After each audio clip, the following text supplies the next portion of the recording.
All right, we are back with another super easy DIY for Christmas. You need one 1x4x6, and that will get you 3 trees. These are easy. If you've got a miter saw especially, set your angle at 31.6 degrees and start making cuts. I have these at 9 3/4 inch at the long side, 7 3/4 inch, and then the top piece, just finish that angle, meet the angle there perfectly. And then you need a 4.5 inch rectangle for the shelf at the bottom.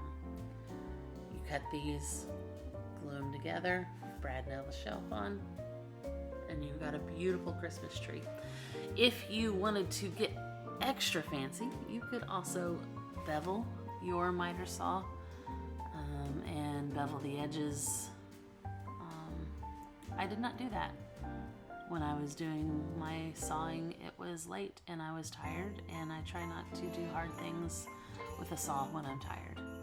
I feel like that's pretty genius advice. But here you can see me gluing these up.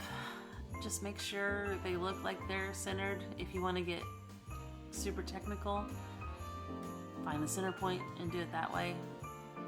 I've got pretty good eyes when it comes to finding centers, so for these I was pretty happy. Don't squeeze it too tight. Make sure you get a little glue squeeze out, but you don't want them to buckle. You don't want them to bow under the pressure of those clamps. I put down freezer paper, shiny side up, so that we can pull it right up and there's not anything sticking to paper or my bench. I love my Bessie clamps. Bessie, if you would like to sponsor me, I would love to be sponsored by you. Me and my teeny tiny YouTube channel. Getting things rolling, it's fine. But I got my little forest started. That's how it's gonna look when I get them all finished up. I don't have the video of it, but I just glued that shelf to the center of the base of that tree there. Put some clamps on it and brad nailed it. Here you just see me doing a lot of sanding.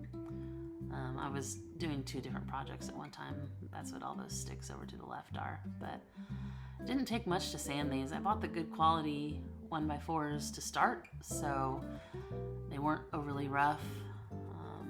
I like a little texture on my lumber anyway. I also forgot to video me staining, but here I am putting some finish on. I just use a Minwax spray polyurethane.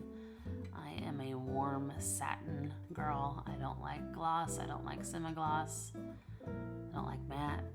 I want a good satin. It's not too shiny. It's not too matty. Matty. I don't know, whatever works. And it just goes on super easy. Everything's super easy on this project. You can probably resize this tree to however you want. If you wanted to make it 5 layers tall, you could do that. You just need to figure out how to make your angles or your size proportional. Here I am. I'm giving everything,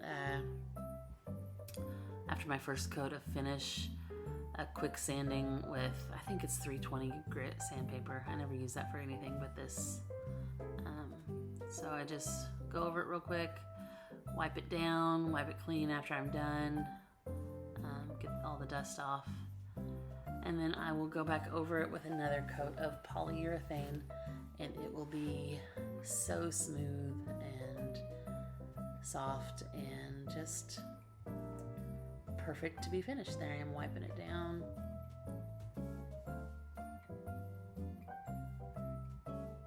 It was just a really easy project that I needed to let my brain rest a little bit after some long days in the shop and in life in general. So I will make more of these. I can knock these out pretty quickly. I can sell them finished, unfinished, painted, stained, whatever you want.